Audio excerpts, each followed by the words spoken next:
नमस्कार, विस्फोट देख रहे हैं आप और आपके साथ मैं हूं ऋतु। शुरुआत करते हैं और आज आपको बताने जा रहे हैं दुनिया में जंग के कई फ्रंट धधक रहे हैं। मिडिल ईस्ट से लेकर यूरोप तक कहीं तबाही तो कहीं तनाव जारी है। आज हम आपको जंग के मैदान की हर अहम खबर बताएंगे और दिखाएंगे, डिकोड करेंगे हर उस पहलू को। लेकिन सबसे पहले वो 3 खबरें आपको बताते हैं जिन पर हमारी विशेष रूप से आज नजर रहने वाली है। सबसे पहले बात उन टॉप स्टोरीज की करते हैं। नंबर 1 जिस पर बात आज करेंगे, ईरान के दमदार होने को लेकर। अमेरिका और ईरान के बीच जंग में युद्ध विराम हुआ, डील हुई, फिर भी जंग हुई और फिलहाल हालात तनावपूर्ण है। कतर में अगले दौर की वार्ता की तैयारियां पूरी हो चुकी है, वार्ता की टेबल लग चुकी है, लेकिन ईरान वहां बैठने को तैयार नहीं है। ईरान की ओर से दो टूक कह दिया गया है कि पहले समझौता लागू होने की दिशा में कदम बढ़ाया जाए, इसके बाद ही वार्ता होगी। इस मुद्दे पर आज हम आपको विस्तार से जानकारी देंगे, डिटेल्ड रिपोर्ट देंगे। बात जल्दी से स्टोरी नंबर 2 की करते हैं। स्टोरी नंबर 2 में जहां मिडिल ईस्ट को लेकर ही आपको जानकारी देंगे और बताएंगे कि कैसे यूएस के खिलाफ अब एक नई साजिश डिकोड हुई है। दरअसल मिडिल ईस्ट में जंग के दौरान सबसे अहम और संवेदनशील मुद्दा हॉर्मुज स्ट्रेट रहा है। यहां ईरान का कब्जा है और ईरान की ओर से साफ तौर पर कह दिया गया है कि वह ईरान के ही नियम लागू होंगे। इस बीच अमेरिका के दोस्त भी उसे दगा देते दिख रहे हैं। खबर है कि ईरान हॉर्मुज की कमाई खाड़ी देशों में बांटने का ऐलान कर उन्हें अपने पाले में लाने की कोशिश में अब जुटा हुआ है और खाड़ी देशों को भी यह कदम फायदेमंद लग रहा है। आज हम आपको अमेरिका के दोस्तों की साजिश के बारे में भी डिटेल्ड रिपोर्ट देंगे। जल्दी से बात स्टोरी नंबर 3 की करते हैं, जहां हम आपको बताएंगे कि कैसे इस वक्त जो स्थिति बनती हुई नजर आ रही है, रूस दहल उठा है। क्यों? एक और मिडिल ईस्ट में टेंशन है, दूसरी तरफ यूरोप में जंग का एक और मोर्चा सुलग रहा है। रूस के हमलों पर यूक्रेन ने पलटवार शुरू कर दिया है। रूस की अर्थव्यवस्था को तो भारी नुकसान पहुंच ही रहा है, साथ ही अब रूस के स्ट्रेटेजिक और सैन्य नजरिए से भी अहम अड्डों पर हमले हो रहे हैं। हालात ऐसे हो गए कि अब रूस भी ये मान चुका है कि यूक्रेन के हमले ज्यादा विनाशक हो गए हैं। चलिए शुरुआत करते हैं आज के सफर की और आपको दिखाते हैं विस्फोट में ये तमाम स्टोरीज। और चलिए शुरुआत करते हैं बड़ी खबर के साथ। ईरान के खिलाफ अमेरिका की तैयारी, पश्चिमी मीडिया के हवाले से इस वक्त बड़ी खबर। राष्ट्रपति ट्रंप ने मीटिंग बुलाई है, हाई लेवल मीटिंग। ईरान पर सैन्य हमलों की संभावना जो है, इस पर चर्चा हो रही है। ट्रंप ने बातचीत जारी रखने का भी फैसला ले लिया है और यही इस वक्त विस्फोट ब्रेकिंग में सबसे बड़ी जानकारी निकलकर सामने आ रही है। ईरान पर सैन्य तौर पर हमलों की संभावना पर चर्चा हुई है। ये बड़ी जानकारी इस बीच आपको बता रहे हैं, पश्चिमी मीडिया के हवाले से ये बड़ी खबर निकलकर सामने आ रही है। राष्ट्रपति ट्रंप ने हाई लेवल मीटिंग बुलाई है और ईरान पर सैन्य हमलों की संभावना इसके बाद और भी ज्यादा तेज होती हुई दिखाई दे रही है। पश्चिमी मीडिया के हवाले से इस वक्त ये सबसे बड़ी खबर और ईरान का इस बीच लगातार जो रुख है वो भी सामने आ रहा है। एक और बड़ी खबर इस बीच लीजिए, टर्की के राष्ट्रपति पर पीएम नेतन्याहू का बड़ा हमला।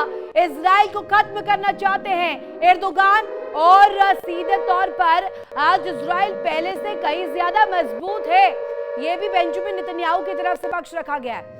अपनी सुरक्षा को खतरे में डालने की इजाजत कतई इजराइल नहीं दे सकता है, यह पक्ष रखा गया और इजराइल कर चुका अपनी क्षमताओं का पूरी तरीके से प्रदर्शन। ये 2 बड़ी ब्रेकिंग्स आप देख रहे हैं। एक तरफ डोनाल्ड ट्रंप का रुख जो कि सीधे तौर पर साफ हो रहा है, जिसमें डोनाल्ड ट्रंप किसी भी कीमत पर कोई भी एज ईरान को लेते हुए ऐसी कोई सिचुएशन बनाना नहीं चाहते।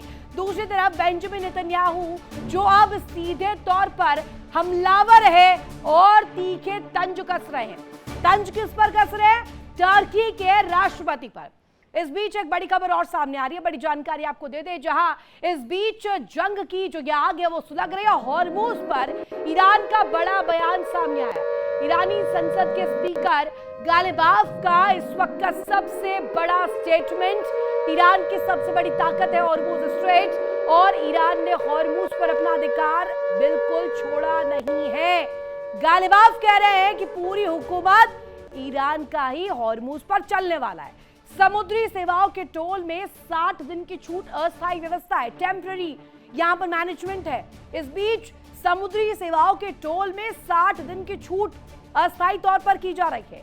यह व्यवस्था आगे परमानेंट हो, इस पर भी चर्चा तेज। ईरान की सबसे बड़ी ताकत ही स्ट्रेट ऑफ हॉर्मूज है। इसी को लेकर गालिबाफ का यह स्टेटमेंट इस वक्त सबसे अहम हो जाता है, जिसमें परमाणु बमों के बीच यहां स्ट्रेट ऑफ हॉर्मूज को भी एक ऐसे एसेट के रूप में ईरान ने इस्तेमाल किया। एक बड़ी खबर और, दोहा में वार्ता पर ईरान का बयान। ईरानी विदेश मंत्रालय के प्रवक्ता इस्माइल बघाई का बयान, अधिकारियों के दोहा जाने का मकसद फ्रीज फंड को रिलीज कराना है। फ्रीज फंड जारी होने के बाद ही आगे की बातचीत होगी, नहीं तो नहीं होगी। ये दो बड़ी ब्रेकिंग्स आप देखिए। एक तरफ ईरानी संसद के स्पीकर की तरफ से जो पक्ष रखा गया है, जिसमें कहा गया कि स्ट्रेट ऑफ हॉर्मूज बेहद क्रूशल है, बेहद इंपॉर्टेंट है और ईरान के लिए एक ऐसे एसेट के रूप में इस वक्त सामने आ रहा है जहां से लगातार वो अमेरिका को अपनी उंगलियों पर नचा रहा है। अमेरिका और ईरान के बीच तनाव बरकरार है। बातचीत को आगे बढ़ाने की कोशिशें तो जारी है, साथ ही जंग की तैयारी भी चल रही है। अमेरिका वार्ता के बीच अपनी नई शर्तें लागू करवाना चाह रहा है, तो वही ईरान ने भी दो टूक कह दिया है कि पहले अमेरिका अपने वादों पर अमल नहीं करता तब तक कोई वार्ता नहीं होगी। ईरान के इस कदम से राष्ट्रपति ट्रंप की बेचैनी भी बढ़ गई है। दिखाते हैं आपको खास रिपोर्ट।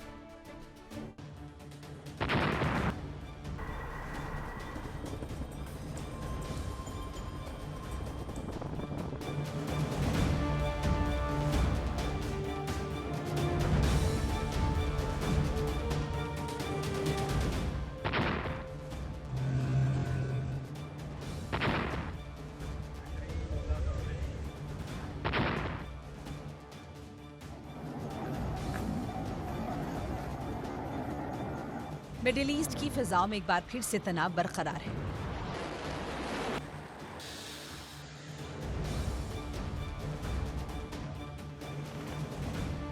यहाँ बारूदी गंध किसी भी वक्त घुल सकती है।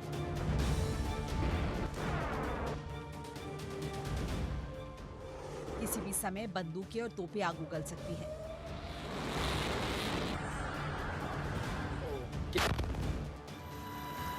अमेरिका वार्ता के लिए बेचैन है, तो वहीं ईरान ने साफ कह दिया है कि जब तक समझौता सही दिशा में बढ़ता नहीं दिखता, आगे की बातचीत नहीं होगी। समझौते को लेकर पहले से ही संशय के बादल बरकरार रहे।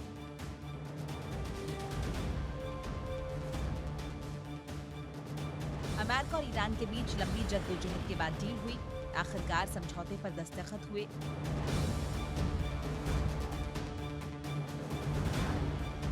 लेकिन स्विट्जरलैंड में हुई पहले दौर की वार्ता में माहौल तनावपूर्ण रहा, जिसके बाद अगले दौर की बातचीत के लिए वेन्यू ही बदल दिया गया।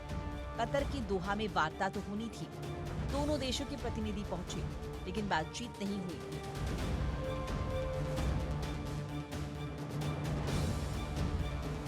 ईरान का साफ तौर पर कहना है कि पहले समझौता लागू करने की दिशा में कदम बढ़ाया जाए, उसके बाद ही वार्ता होगी। ईरानी संसद के अध्यक्ष मोहम्मद गालिबाफ का कहना है कि जब तक लेबनान में संघर्ष पूरी तरह से खत्म नहीं होता, ईरान के तेल व्यापार पर लगे प्रतिबंध नहीं हटते और फ्रीज्ड फंड रिलीज नहीं किए जाते,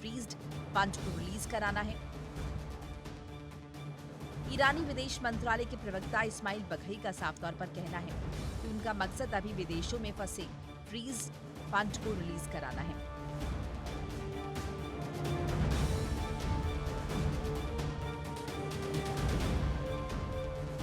जब तक इस दिशा में कोई काम नहीं होगा, तब तक वो शांति समझौते पर आगे बातचीत नहीं होगी।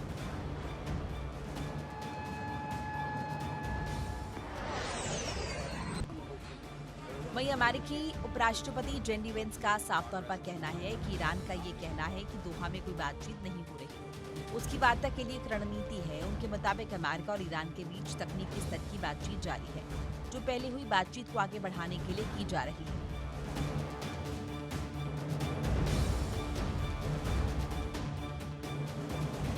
पेंस ने कहा कि ईरानी अधिकारी एक ओर शांति वार्ता से इनकार करते हैं, दूसरी ओर तकनीकी बातचीत की बात भी स्वीकार करते हैं।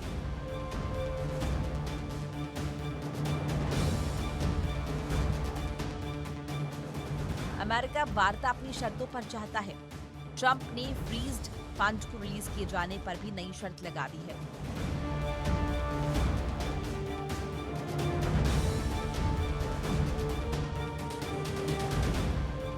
उन्होंने इसे परमाणु समझौते से जोड़ दिया है।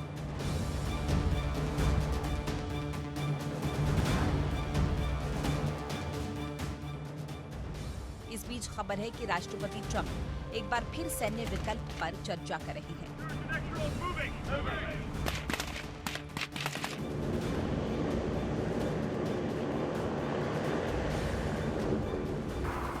पश्चिमी मीडिया की रिपोर्ट के मुताबिक राष्ट्रपति ट्रंप ने रक्षा मंत्री पीट हेगसेथ और जॉइंट चीफ्स ऑफ स्टाफ के चेयरमैन जनरल डैन कीन के साथ ईरान के खिलाफ सैन्य विकल्प पर चर्चा की।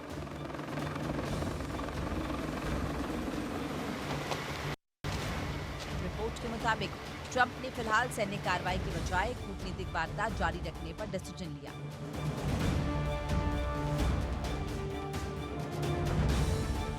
उनका मानना है कि समय बड़े पैमाने पर हमला करने से ईरान के साथ चल रही बातचीत प्रभावित हो सकती है।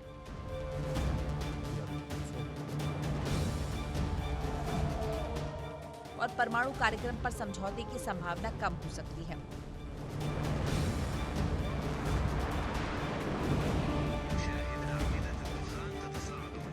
फिलहाल अमेरिका और ईरान के बीच तनाव बरकरार है।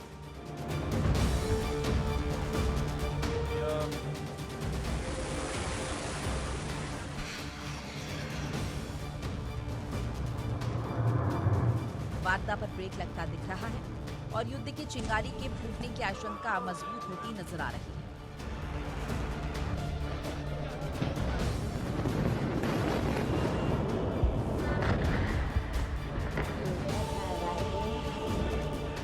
Bureau report, India daily.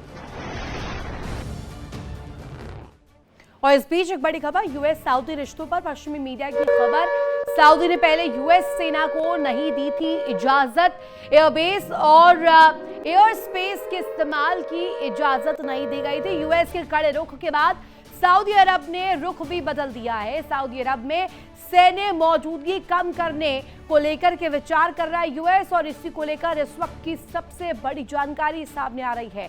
America इस बात पर विचार कर रहा है कि सऊदी अरब में जो मिलिट्री बेसिस है उसे बंद किया जाए। एक और बड़ी खबर इस बीच, यूएस इजराइल संबंधों पर पीएम नेतन्याहू का बयान सामने आया। अब अमेरिका को मदद नहीं चाहिए, अपनी जरूरतें खुद पूरी कर सकता है इजराइल। अमेरिकी मदद इजराइल की जीडीपी का केवल छोटा सा हिस्सा है। और ये दो बड़ी खबरें अगर आप देखेंगे और दोनों को पैरेलली भी अगर कंपेयर करेंगे तो समझ आएगा कि इस वक्त मिडिल ईस्ट में जो बारूद सुलग रहा है वो क्यों। दरअसल इसके पीछे की बड़ी वजह डिप्लोमेसी और साथ ही साथ रणनीतिक मायने में वो स्ट्रेटजीज है जो अब अलग अलग बयानों के जरिए सामने आ रही है। एक तरफ यूएस सऊदी अरब के बीच लगातार जो तस्वीर है वो चिंताजनक बनती हुई नजर आ रही है। वहां से मिलिट्री बेसिस को बंद करने पर अब चर्चा की जा रही है। और अब बात करेंगे यूक्रेन रूस के बीच जारी जंग की। यूक्रेन की जमीन बीते 4 साल से ज्यादा समय से रूसी बारूद की तपिश में जल रही है। शुरुआती दौर में यूक्रेन ने अमेरिका और यूरोपीय देशों से मिले हथियारों से रूस का मुकाबला किया, लेकिन धीरे धीरे हालात बदल गए।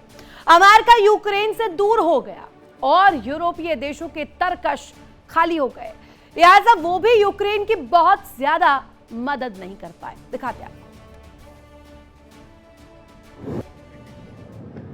तो शुरुआती दौर में इस लड़ाई को बहुत छोटा माना जा रहा था। एक्सपर्ट्स उम्मीद कर रहे थे कि रूस बहुत जल्दी ही यूक्रेन में अपने टारगेट्स हासिल कर लेगा, लेकिन ऐसा नहीं हो सका।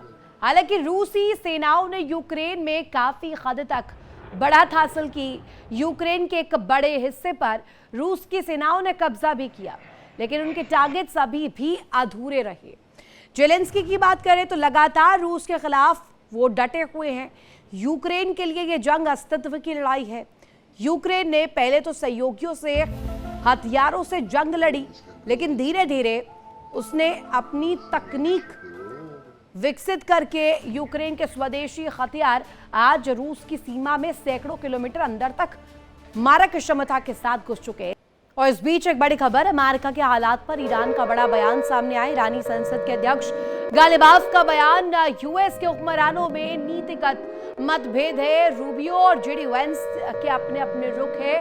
गालिबाफ की तरफ से ये स्टेटमेंट दिया गया है जिसमें सीधे सीधे अमेरिका पर तंज कसते हुए नजर आए, जिसमें उन्होंने कहा कि हुक्मरान अमेरिका के एक मत नहीं है, उसमें भी मतभेद नजर आ रहे हैं। और साथ ही साथ रूबियो और जेडी वेंस का कॉल अलग अलग है। इसी के साथ यहाँ रुकेंगे छोटे से ब्रेक के लिए। ब्रेक के उस पार भी खबर लगातार जारी है, बने रहिए इंडिया डेली के साथ। देखिए इंडिया डेली 24/7 अब आपके स्मार्ट टीवी पर। इंडिया डेली मौजूद है सभी डिजिटल प्लेटफॉर्म पर लाइव और लगातार।